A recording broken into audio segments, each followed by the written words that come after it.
De minister van Buitenlandse Zaken van Marokko, Nasser Bourita, die heeft een officieel bezoek gebracht aan Suriname. In dat kader heeft hij samen met zijn Surinaamse collega van Buitenlandse Zaken, minister Ildis Polach-Bigli, een ontmoeting gehad waarbij er gesprekken zijn gevoerd. Daarna is er ook nog een ondertekening geweest waarbij de documenten zijn ondertekend in Torarica. We voeren nu naar dit moment.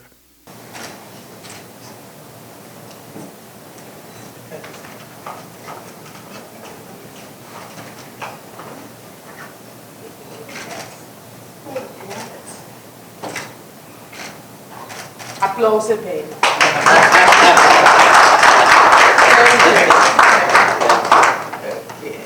Het is opeenvolging van ontmoetingen met de minister vandaag hier. Wat ik bijzonder vind van dit bezoek is dat wij namelijk aldoor documenten tekenen. In 2017 hebben wij met Marokko een roadmap getekend.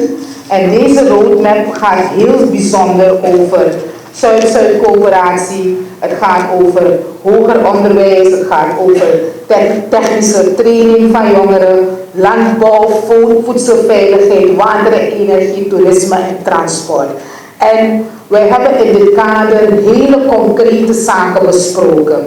Maar het is goed ook aan te halen dat onze president een uitnodiging heeft van de koning van Marokko. En anderzijds is ook de koning van Marokko uitgenodigd Suriname te bezoeken.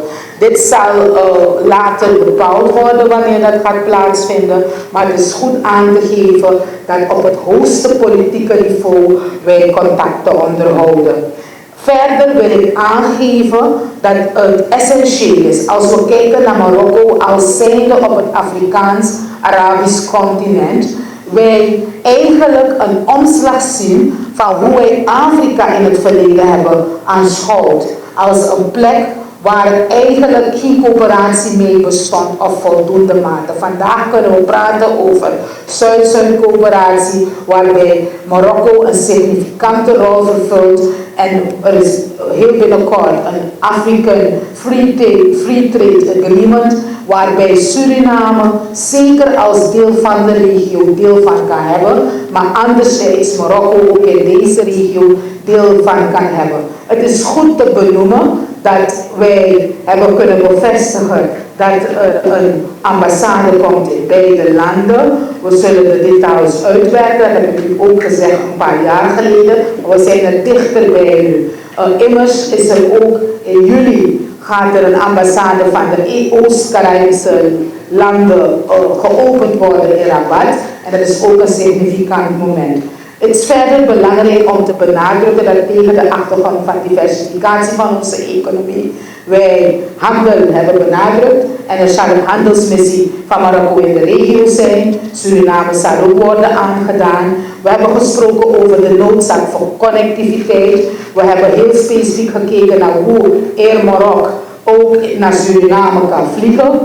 Die vliegt immers al 5 keer per week naar Sao Paulo. Dus het zou eigenlijk niet zo moeilijk moeten zijn om dat te realiseren. Verder hebben we heel specifiek gesproken over landbouw en toerisme als de sectoren die we verder moeten gaan uitdiepen. En die 2 sectoren, daar heeft de minister vandaag en ook in de roadmap is er aandacht aan besteed om op technisch niveau reeds beurzen aan te bieden. Het werkt. We hebben 15 diplomaten vorig jaar naar Marokko gestuurd. Die opportunity staat dit jaar weer open.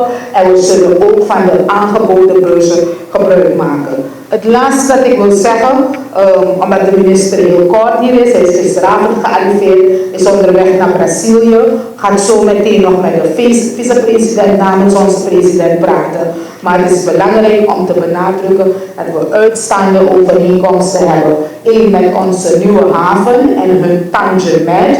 Dat is een hele grote, bijzondere haven en logistieke pakhuis in Tangier in Marokko. Verder hebben we aanbiedingen van overeenkomsten op het gebied van toerisme, van handel en ook van het vermijden van dubbele belasting, waar onze technische personen in de komende tijd heel hard aan zullen werken. Ik wil verder benadrukken op multilateraal gebied werken wij reeds goed samen met Marokko.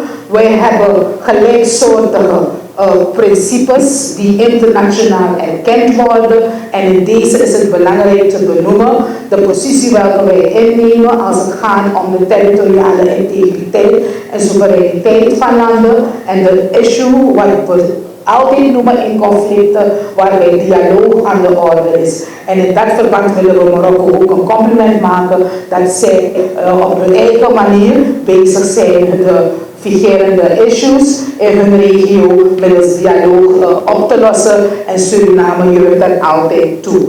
Wat betreft onze toetreding tot de African Union is de toezegging gedaan door de minister van Busan om Suriname heel actief daarin te ondersteunen. Ik wil het hierbij houden en dan de minister uitnodigen om ook vanuit zijn perspectief de zaken die vandaag behandeld zijn te benadrukken. Nogmaals, dank u wel. En we hebben getekend een gezamenlijke verklaring over de vooruitgang van onze bilaterale relatie die de afgelopen periode van 17 tot heden in een stroomversnelling is beland. En wij eigenlijk kunnen praten van een jonge diplomatieke betrekking dat dateert van 2004.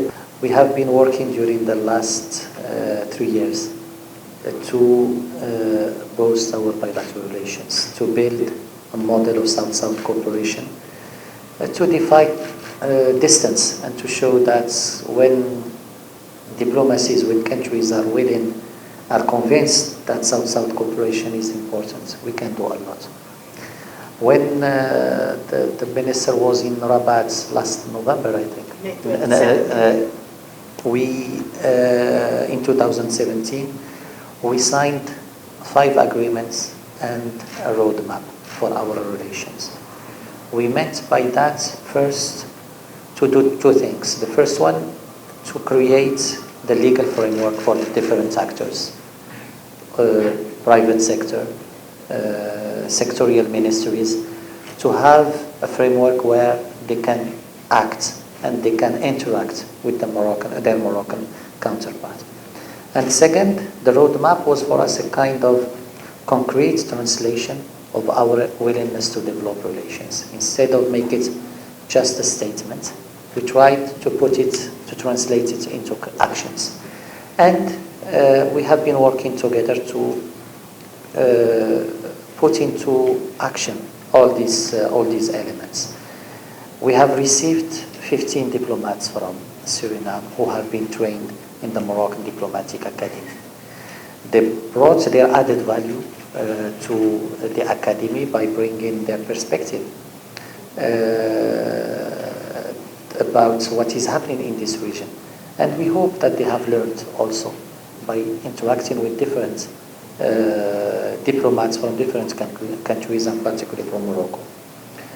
We work together to upgrade the diplomatic institute, the diplomatic institute here in Suriname, and I was pleased to go there and to see the results of our cooperation. We also worked with the military academy, and we will be very happy to continue our cooperation also in upgrading this academy. We have also identified some areas of cooperation like tourism, like agriculture.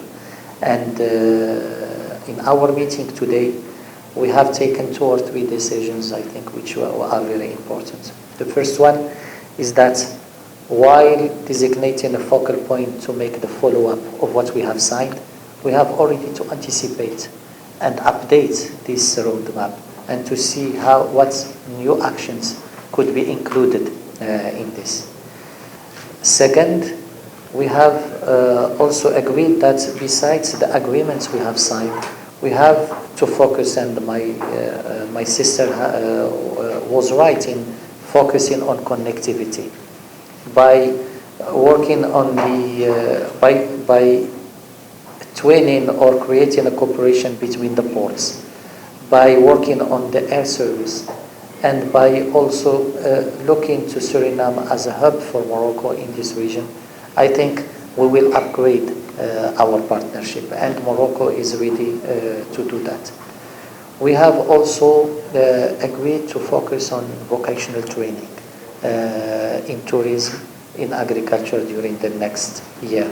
And Morocco is offering 20 scholarships for the next years for young people from Suriname to go and be trained on tourism and on agriculture.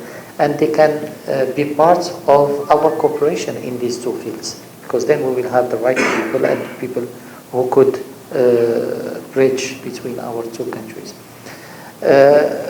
Besides the bilateral relation, I think what my sister said about the regional dimension, how to use Suriname for Morocco as its platform in the Caribbean, as its gateway to interaction with CARICOM, and how Morocco could be the platform, the ally of Suriname in the African Union and in the Arab world. We have to identify concrete ways to translate this, but we have already agreed that we will use our bilateral relation in a regional dimension, both in Africa and in the CARICOM.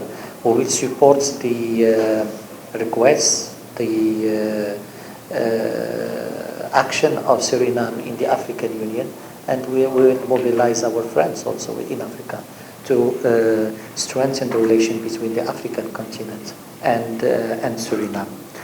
To sum up, we are trying to build this model of South-South cooperation. We are trying to be focused, and we are trying to, each time we decide something, to make the necessary follow-up and to make sure that it has been implemented. And I think during the next meeting we will have, we will see again that we have made progress. We agreed also that all this is to prepare high-level meetings at the highest level in the two countries, and we will work on that also.